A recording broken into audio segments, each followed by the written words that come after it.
Hey everybody, I'm Rick Beato. Rhett, Dave Alrado. Today we're going to talk about the guitar boom of 2020. Rhett, talk about this article. All right, so last week, New York Times put out an article. It was called "Guitar is Back, baby." I feel like you have to put the comma in there for emphasis. Basically, it was an article about how since the pandemic started back in early March, guitar sales have exploded. Fender has sold more guitars in this time period than they ever have in the past. They quoted a Sweetwater sales engineer who was basically saying that every day is like Black Friday for them. I mean, it's crazy how many people, how many new guitar players there are. And Gibson guitars too, by the way, since I'm playing Gibson here. And even local shops like Righteous Guitars. We went over there a couple weeks ago, and there's a large swath of their wall that's just missing, which I've never seen before in the years I've gone over there. Yeah, that's pretty amazing in that place. Yeah. So people are buying guitars, man. Yeah. Okay, are people going to keep playing guitars? I mean, I'm finding, I just did this video today about the top 10 songs and that are on worldwide.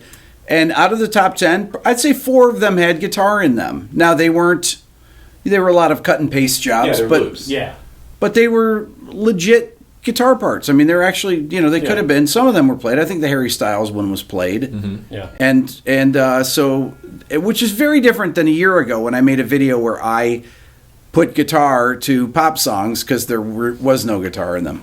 Yeah. I think this is actually we're not gonna really see this effect until the next probably 8 to 10 years from now, where people who are picking up guitar now really start to come into their own as the next sort of generation of artists and stuff. I think we will see a resurgence in some type of guitar playing or the reappearance of guitar in popular music. I don't think it'll ever be what it has been in the past, but there's going to be a percentage of people that are picking up guitar now that become artists and writers and producers 10, 15 years from now. Dave, what do you think? I could tell you just from my repair business alone in the last 3 months, busier than ever, right? I've tripled my business. I can't get Dave to do anything. I can't even string my own stuff. Okay, I'm serious. I haven't touched one of my own guitars in 3 months. I can't get Dave to do anything. It's like, so I can definitely say there's an uptick of everybody being home, wanting their guitars, or at least, if nothing else, they're buying parts and doing projects that they couldn't get to. And now all of a sudden, like, hey, I want, like, all 3 of my guitars I want to do this to. So I can even say from a repair standpoint, it's definitely affected it quite a bit. So I was thinking about this as far as will guitar appear more in popular music. Now, you made an interesting point, Rhett, where you talked about loops, right? I think that guitar players like yourself, not necessarily me, but that should maybe create things like that for people so that producers, people that make beats, whatever, will use guitar in more songs, even if it's done with loops. Yeah. Oh, you mean like a sample pack, but for guitar stuff. Interesting. Yeah, I think that there's definitely, if you want to hear guitar and things, I think that's going to inspire people to want to learn things. If they hear loops that have riffs in them, then they're going to want to imitate those in real life, playing them on real instruments. Kids are. That's interesting. I've never thought about that, but you're probably right. I mean, when I do some music production stuff for my channel, I use Splice a lot, which is a cool service. Pretty much where all these people that you hear on the charts all use Splice. Yeah, and it's actually pretty great for... Can you explain to people what it is? Yeah, so Splice is a service that you pay a subscription for, a monthly service, and it's primarily a website where you can download samples. I use it to download drum samples and loops, because I'm not a drummer, so whenever I use drums, I usually will use like a Superior Drummer program, or if I want more of a breakbeat sort of hip hop sound, I will go to Splice. But it's not just drum samples and loops; it's all kinds of stuff. It's orchestral stuff. There are some guitar loops and things like that on there. There's sound effects, Foley sound. There's anything you can think of. There's even plugins on there now that you can like rent or pay a monthly fee for. But Aaron turned me onto that a couple years ago, and I've been using it ever since, and it's fantastic because you can essentially just go straight there and type in, okay, I want something in this BPM, in this key, and maybe a couple other searches in the metadata, and it'll just throw you a bunch of stuff. This is not sponsored or anything, by the way. We just brought it up, but yeah, I think it's an interesting point of like guitar players now who have some production chops, who have the ability to record themselves, put some sample stuff together, and get it out there. The thing that one of you that was saying that it's gonna be 8 to 10 years. It's going to be kids that are growing up now that are learning to play, that are my kids' age, Layla's, Lennon's, Dylan's, whatever, that'll be writing songs when they're, 20 years old, 18 years old, and maybe being in bands and creating music that way because of music that they grew up with and they want to learn how to play them. I mean, the things that I was talking about today, out of these top 10 songs, there are some legitimate guitar parts that people could play and you could recognize, oh, it's this song, you know? Yeah. I mean, it's not like it was in the 90s with grunge where they were really identifiable parts to songs that had complete guitar things, but it's got to start somewhere. Well, the good thing too is, I mean, like any kid, they're going to go explore and find other stuff, and so they'll trip up over everything else. And now that everything's so easy to find, I'm sure back catalogs of all of these bands are probably going to go back up over a period of time too with guitar-oriented music because, of all these kids listening to that stuff and learning now. So. Well, you saw it a couple weeks ago with the In the Air Tonight thing. Yeah. It went viral, right? Like, it will happen. And this is sort of that pendulum that's swinging back, right? The stuff is so cyclical. And I think guitar, in a broad sense, sort of skipped, I think for the most part, guitar kind of skipped my generation, the millennial generation. Although, according to this New York Times article, a large percentage of the new guitar sales are going to millennials, and the post-millennial generation, which is cool. But I think guitar largely, when I was growing up and I started playing guitar 14, 15 years old, I was the only person that I knew. None of my friends played or were interested in playing. Very few kids at my middle school and high school played or were interested in guitar, and that was 2002, 2003. So you still had, rock was popular. You had bands. Yeah. The new metal scene was popular. Huge still then, yeah. Yeah, and even then, kids around my age weren't interested in guitar, and I think part of that is a generational thing. Is like, oh, that's my dad's music, or that's what my parents listened to. I don't want to do that kind of stuff. And that's right when hip hop was really starting to pick up and take over, and it kind of already had by that point. But I think now we might start to see that pendulum swing back, where your kids and their age start to pick it back up again because they don't have that stigma of it being their parents. I think that. What I notice in listening to the things that are on the charts now, and that's what's on the charts. That's what kids are listening to because they're the ones that are pushing Spotify and Apple Music, right? They're pushing the streaming as much as anyone, more than anyone. They're the people. They have the time to do that. Eventually, you get to a point where the music's just not that interesting. There's no backing tracks. A lot of the things that I was playing today, there's no bridges really. There's no harmonic information. There's no chord progressions or anything to the songs. And eventually it just sounds boring. Yeah. I don't care how many trap beats you have, because all the trap beats, after a while, there's only so much. People are finally getting away from that sound, the hi-hat sounds, 808 sounds. Well, and it's starting to take over country music. It's leaving hip-hop and it's going into country. Yeah. Same things happening there. It all sounds the same. Yeah, but with country music, you'll still have, because there's the songwriters in Nashville, they're doing it. Now it's becoming obviously more producer-driven, so it's more beat-driven. But you still have people that write progressions and things like that. You have bridges, you have verses, choruses. Instead of, the Cardi B song is 3 notes, it's 3 bass notes. So what, and not that that's, what's going on, but there's very little harmonic motion in things that are on the radio. I think you start today. I think you're starting to see a little bit though, man. I mean, you got like guys like Marcus King and a few guys there. You're starting to see kind of that pendulum go back to where and this is how I look at it. It's like every generation finds the blues. There's a segment that will find the blues, and those people will elevate that section of music by being steeped in blues. And what you've had is a kind of a lack of blues in music in the last 10 or 20 years, especially commercially. And now you're starting to see a few people starting to, kind of even, with like Chris Stapleton and all those kinds of guys in country, it's kind of going back to the old school stuff, and all of that is being revisited. I mean, I can't tell you how many bands and artists I've heard now that I'll hear 20 seconds of a track and go, that's Muscle Shoals from 72, or that, it's all of that's coming back around because everything's gotten so plastic and everything's gotten so easy. Like you said, the music has gotten so boring that what else you got? You have to make the. It's just harmonically uninteresting. Right. There's just nothing. So there's no melodies that people take away from the things. Right. And if they're so simple. It's all diatonic. It never leaves the scale. There's never any. There's no modulations anywhere. Right. Yeah, but I think, except when you're. I mean, to me, when I hear the professional songwriters, when I hear a Max Martin track.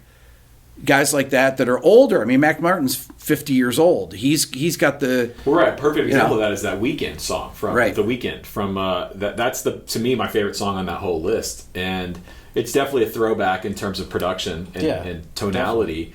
But the harmonic content and the melody is there. It's a killer vocal melody. It's a killer synth line. Like it you're right. It has motion and it has movement, and like the country thing is interesting too because for the past several years we've had sort of the anti-country movement come up, with guys like, I mean, I don't know if that's exactly what you would call it, but it's Sturgill Simpson, man. His newest record he put out, I think earlier this year or late last year. To me, it sounds like a Pink Floyd record. I was just going to say, it's a total album rock, 70s album rock. Yeah, it's killer, So that's what I mean. It's like, I think everybody's kind of, the blues stuff is starting to kind of come back in a little bit, and the melodic rock stuff.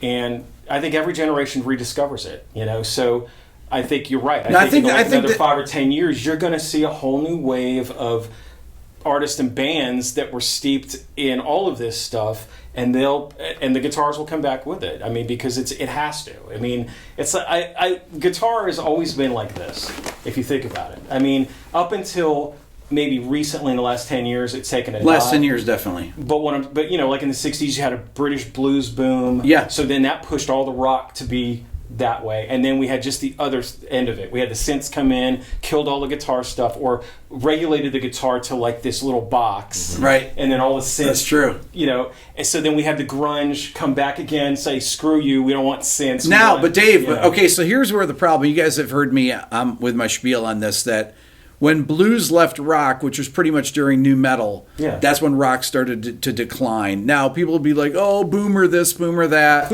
No, that's well, it's cut and paste. That is the rhythm section when they got cut and pasted. I mean, that's when you lost most metal, nu metal music, because it started in 1999 when Pro Tools started happening, and you got Beat Detective happened around 2000. People started cutting and pasting sections. Not that they didn't do that historically. They would cut tape and they put things together. But it was way more prevalent. Yes, and then people started beat detecting bass parts. They started beat detecting guitar. I saw people doing this. Like, why are you beat detecting a guitar part? Come on. Old Man Beato. Because they couldn't play. Old Man Beato's on his Beat Detective rant again. Well, see, the cool thing, though, it's all come full circle now. So now we have all of this sample technology. We can cut and do and everything in our basement. Yep. And we're still going back to, like, how do I get a good drum sound? How do I get good tones? So it's coming full circle. I mean, you're surrounded by all this stuff, and because you want to use it because, we have that technology, but ultimately everybody realizes, but I want to sound like my own thing. I don't want to sound like everybody else, so I have to at least get the tones and stuff out of real analog stuff. The cool thing, though, that's happening now is you're starting to see artists and younger producers and songwriters that are creating their own sound and doing their own thing by kind of blending. So sampling, all this stuff is here to stay, man. Of course, because it's so easy. Single-handedly with an iPad, you can create a song. Right. You can do that, and that sort of convenience is never going to go back in Pandora's box. But what's happening is you're starting to see people who came up and learned how to produce music the way that we learned how to play guitar when we were young teenagers. Yeah. These kids are playing around with GarageBand or whatever and producing stuff and picking up instruments and bringing those two things together. And I think it's really exciting. And I'm excited to see, like I said, the kids that are picking up the guitar now what's going to happen in the next, because we're not going to see a 60s rock boom again, No, or like I'm a not grunge expecting that boom. at It's going to be all. completely different, but they're going to be doing something new with these things, and I think that's... Well, I can attest to that. As I always say, from Instagram, I see some of the best players, just incredibly great players that are out today that are doing really inventive stuff, young kids. Yeah. And to me, it's very exciting to see. I love that people are Yeah, reimagining things on the guitar. You can tell the level of the players has definitely gone up. Yeah. Especially recently. Yes. The last 5 years, it's really absolute phenomenal players. And funny thing is, the ones that I talk to, the great players on Instagram that I talk to, a lot of them, their dads played, or they're, somebody in their... Yeah. They have somebody that is actually a professional musician. Yeah. That they grew up with, and they learn from a really young age, and they can, they master these technical things really early, and then they can invent all these new ways of playing the guitar, and it's fascinating. Now, whether that bleeds into popular music, most of these people are playing guitar-based music that is, but I think when kids, if they just see some of these popular artists, some people that just, you just need a few that actually have guitars as their main instrument that can actually play the guitar pretty well or come up with unique parts. Yeah. And then you'll start to see even a bigger boom. That's what's different now, I think. I think this might be one of the first times, I could be completely wrong on this, but people who are picking up the guitar now who maybe don't have musician parents or musician family members, like me, when I started playing, I had nobody in my family knew anything about music, or I had to find everything on my own. So what are these kids who were in the boat that I was in growing up, what are they going to look towards now? If they don't even know to look for a Stevie Ray Vaughan or, Kurt Cobain or whoever, you want to point to, there's not really anything or not that much happening now that's popular that they would know to look towards as a modern day guitar hero. Well, it doesn't necessarily have to be modern day guitar hero. People that were writing grunge songs weren't necessarily guitar heroes. But in grunge, guitar was a primary focus. It was a primary instrument in the grunge scene, and it's not now. Yeah, but I think there's a lot of forms of indie rock that still have guitar as a primary focus. If you start to see guitar actually played, I mean, the only song that I played in my top 10 thing today was the Harry Styles. It actually had guitar as the main basis of the song. That was actually a song that was written on the guitar, right? Now, if that song, that was basically just a rhythm track, though. It was rhythm guitar playing. If you had kids that would write songs based on parts, then you would get that's when people want to imitate things. When I taught guitar lessons when I first moved to Atlanta and grunge was big, man, every song that kids heard, whether it was, Pearl Jam or Stone Temple Pilots or Soundgarden or Alice in Chains or Nirvana, it was all guitar. It was all guitar, and they all had unique parts, and they can play them for their friends. Yeah. They wanted to learn. Even my adult students wanted to learn stuff from the 70s, and all of these things had parts in them. And the same thing will happen again if you just get a few big artists that play guitar. That's all you need to have. I think the other thing that's helped all of this as far as the guitar stuff is exactly what we're talking about. Anybody can get on the internet, have a YouTube channel, and play guitar. So it's like, what I really like seeing actually is how much the female populace has gotten into guitar. To me, that's been the biggest thing. I've seen more phenomenal female guitar players in the last couple of years that I was like, and not that they weren't always there, it's just now it's a lot more prevalent and they're out there and people are recognizing it. And so it's like, wow, cool, this is really cool. And not only that, but I think the fact that we can just, flip on the phone and go look at amazing guitar players, we couldn't do that as kids. We had a record, that's all we had, and the radio. So now, getting exposed to really great guitar playing is incredibly easy, over the fact of even when the 90s was around, you didn't have that. You had, that's why guitar lessons were so big then, because I mean, I had 35 students, and it was like it never ended. I mean, it was just guitar. We were both teaching guitar lessons at the same time. Yeah. Right. I mean, dude, I can't tell you. I mean, you had 5-year-olds coming in going, I want to learn Metallica Black Album. And you were like, how have you heard about this? And they were like, well, my dad had it. Same kind of thing as we were talking about. But now it's so easy. I mean, now you can actually have Kirk Hammett show you the riff. Right. It's like, it's not even, how did he possibly do that? He'll just, it's right there. So that's, a huge, huge boom. And so I think that's why we're also seeing a spike, because everybody's home, everybody's on their phone, and you could pull up the most amazing, and it's endless. I mean, how many hours do we sit there, get lost in these videos and go, I just spent 9 hours watching guitar videos, and it's, and I love it. I can't even scratch the surface of, what. So the other side of this is how much of this is retail therapy for people, sitting at home in the pandemic, not knowing, I think there's multiple angles to this. I think the reason guitar specifically has seen such a boom is because I think a lot of people for a long time have wanted to learn guitar, because it's a cool instrument. I mean, even though it's not a pop culture it's a portable icon, instrument. It's portable, it's accessible, it's there's so many different things you can do on it. So I think really expressive. A lot of people have looked at it. It's something you can do on your own. You don't have to have someone else to do. You have your own voice on it. It's very personal. And so people have looked at guitar for a long time and have always thought, man, I want to do that. I want to play guitar, but I don't have time. I got work, I got kids, whatever. And then all of a sudden you're home all the time. And I think that's a huge part of what's behind this boom. Yeah. The question I have next is, okay, how many people are going to stick with this when things do eventually get back? I don't think it necessarily makes a difference. If, the reason I played guitar is because there was a guitar in my house. My brother didn't play. My brother Mike got a guitar from a buddy of his for $1. And it was sitting there when I broke my ankle in summer of 7th grade. And I couldn't do anything because I didn't have a cast I could walk on. I was just stuck sitting in front of the TV the first week of the summer, broken ankle, can't do anything. There's a guitar there and a Mel Bay chord book and an America song book. And that's it. That's why I learned. And I was already playing the bass in the orchestra, but I wasn't interested in it.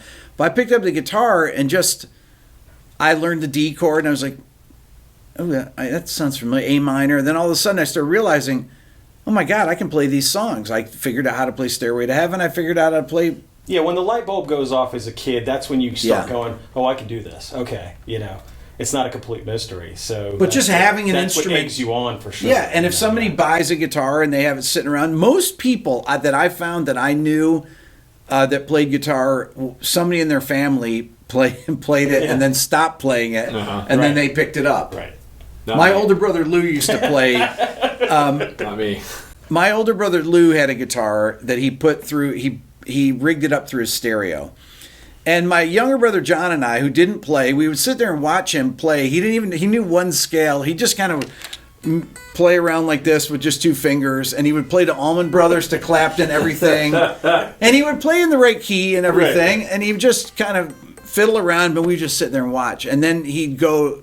He'd be in school or something. Then I'd go in there, turn his stereo on, and I would mess around with it. And it's like, oh, Lou's coming home. And my brother and I, turn it off, because he'd freak out if we played it. And then my other brother had that cheap guitar, and that's why I learned. So just having them, the proximity of having one near you or something. I think anything. I think you're right, though. I mean, half of them won't keep up with it, and then the other half will. So it's. Either way, it's a plus. I mean, and if nothing else, it just means that there's going to be a whole bunch of good used gear for sale real soon. Keep your eye on Craigslist, man. Good deals to be had soon. So I think that this is a really positive development from when we first did our videos, and we're talking about all the guitar is dead. Is guitar rocking is dead? As a matter of fact, our video. We just had a couple videos that hit 1 million views. The video that we did together doing the cover songs with Jason. That hit 1 million. Yours and Dave's video hit 1 million.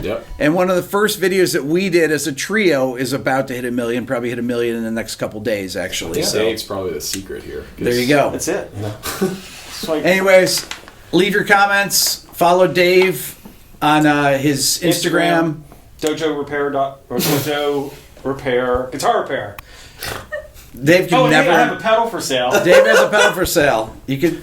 Dojo Parapedal. I love that we just got done talking about how many views we have collectively between the three Yeah. of us, and we don't even know how to plug anything. Well, we're idiots. It's great. Okay, and follow Rhett on his channel. Follow Rhett, yeah. It's down there somewhere. Thanks Yeah. everybody for watching. Thanks.